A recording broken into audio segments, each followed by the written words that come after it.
Assalamualaikum warahmatullahi wabarakatuh. Kali ini aku akan membuat tugas. Nah, sebelumnya pepatah pernah bilang, tak kenal maka tak sayang. Maka dari itu, izinkan aku untuk memperkenalkan diri. Nah, untuk namaku Agustin Amelia. Ini Agustin Amelia. Nah, untuk kelas 11 MIPA 3. Nah, pada kesempatan kali ini aku akan meresensi sebuah buku yang dimana ini merupakan tugas dari tugas bahasa Indonesiaku, yaitu meresensi buku. Kali ini buku yang aku pilih untuk diresensi yaitu buku Pendidikan Pancasila dan Kewarganegaraan untuk kelas 7. Nah, kemudian nama pengarang. Nah, untuk nama pengarang dari buku ini terdapat 3 profil tugas. Yang pertama, profil penulis. Buku ini ditulis oleh Lukman Surya Saputra, MPD. Nah, kemudian untuk penulis kedua yaitu AA Nurdiaman, SPD. Nah, kemudian profil penelaah. Untuk penelaah, buku ini ditelaah oleh Dr. Lahmat MSI, tidak ada gambarnya. Kemudian ditelaah juga oleh Dr. Dadang Sundawa, MPD. Kemudian yang terakhir, profil editor. Buku ini diedit oleh Dr. Lili Nurlaili, MED. Kemudian tahun penerbit, buku ini merupakan buku kurikulum 2013 yang dimana direvisi tahun 2017. Maka tahun ini diterbit pada tahun 2017. Kemudian nama penerbit. Untuk penerbit, buku ini diterbit oleh Kementerian Pendidikan dan Kebudayaan Republik Indonesia yang disingkat Kemendikbud RI. Nah, alasan mengapa aku memilih buku ini ya dikarenakan di rumah aku tidak ada buku novel, buku cerita atau buku fiksi lainnya. Maka dari itu yang aku punya cuma buku pelajaran. Nah, buku ini juga merupakan buku adik aku, jadi kelas 7. Maka manfaatkan apa yang ada di rumah, tidak perlu beli. Jadi kenapa aku memilih buku ini ya karena hanya buku ini yang ada di rumah. Karena di rumah aku tidak punya novel. Mau beli tapi ketot. Kemudian untuk sinopsis buku ini. Ya, karena buku ini buku pelajaran, maka secara besar atau garis umumnya buku ini menjelaskan tentang pelajaran, yaitu pelajaran PKN. Nah, yang dimana buku ini terdiri dari 6 bab yang akan dipelajari oleh siswa kelas 7 semester 1 dan semester 2. Kemudian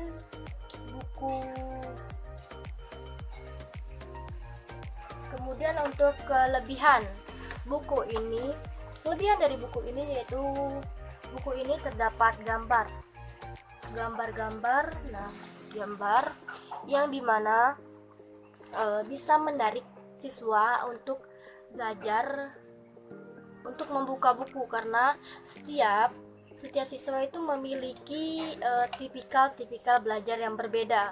Misalnya ada yang siswa yang belajar dengan membaca saja sudah mengerti. Nah, ada juga untuk siswa yang dengan melihat gambar juga mereka sudah mengerti, atau yang dengan melihat tabel begini juga mereka bisa memahami dan mengerti.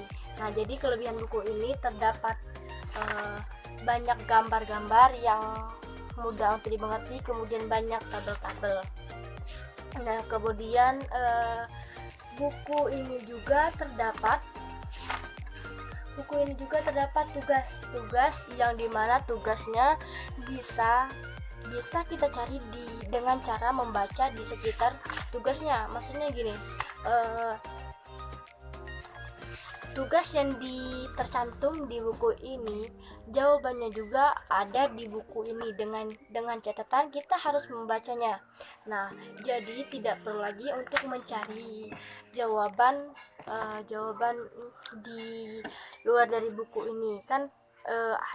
Ada pernah maksudnya aku juga pernah mempunyai buku yang dimana di situ tuh ada soalnya tapi jawabannya tidak ada. Nah, dengan catatan di sini bukunya soalnya ada, jawabannya juga ada di sini dengan catatan harus rajin membaca. Oke, untuk kekurangan, menurut aku kekurangan dari buku ini ya karena tipikal aku maksudnya nggak males membaca tapi gimana ya, suka membaca namun tidak suka yang panjang-panjang. Nah, buku ini menurut pribadi, maaf terpotong karena tadi memorinya penuh. Nah, aku ulangi, untuk kekurangan dari buku ini yaitu buku ini terdapat banyak tulisan yang dimana menurut pribadi aku lebih baik di buku itu harus dicantumkan cukup poin-poin penting yang dimana bisa dimengerti. Nah, karena jika tulisannya banyak tulisan maka kadang orang-orang tuh malas untuk membacanya. Sedangkan untuk buku yang sedikit tulisan saja malas. Nah, bagaimana kalau bukunya banyak tulisan seperti ini, maka anak-anak akan lebih bosan untuk membacanya. Maka dari itu lebih baik buku itu singkat tapi jelas dan padat. Gimana ya, maksudnya buku itu meskipun singkat, meskipun tulisannya sedikit, tetapi bisa mengenai semua aspek-aspek yang ada di bab ini. Gitu, menurut pribadi aku. Tapi buku ini menurut aku lebih mudah dimengerti, tidak terlalu tebal, karena buku ini tidak terlalu tebal dan bukunya juga mudah dimengerti. Nah, kemudian untuk yang terakhir yaitu amanat. Menurut aku karena ini buku pelajaran, ya otomatis tidak ada amanatnya atau pesannya.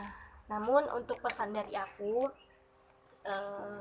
sukses itu tidak ada yang instan, harus ada proses. Nah, maka dari itu untuk proses-prosesnya harus kita lewati dengan ikhlas. Nah, untuk sukses kita juga harus rajin belajar. Belajar itu punya banyak, belajar menghitung, belajar membaca, belajar memahami, dan belajar lainnya. Karena dengan belajar otomatis kita bisa sukses. Nah, tidak hanya dengan belajar, kita juga harus berdoa.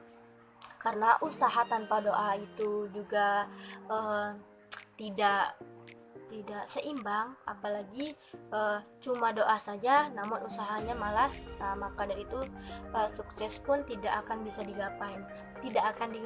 Maka dari itu lakukanlah dengan seimbang usaha dan doa, maka dari itu kita akan menjadi orang yang sukses. Sekian dari penjelasan saya, semoga mengerti. Mohon maaf jika ada salah kata dan salah penyampaian. Akhir kata saya ucapkan wassalamualaikum warahmatullahi wabarakatuh.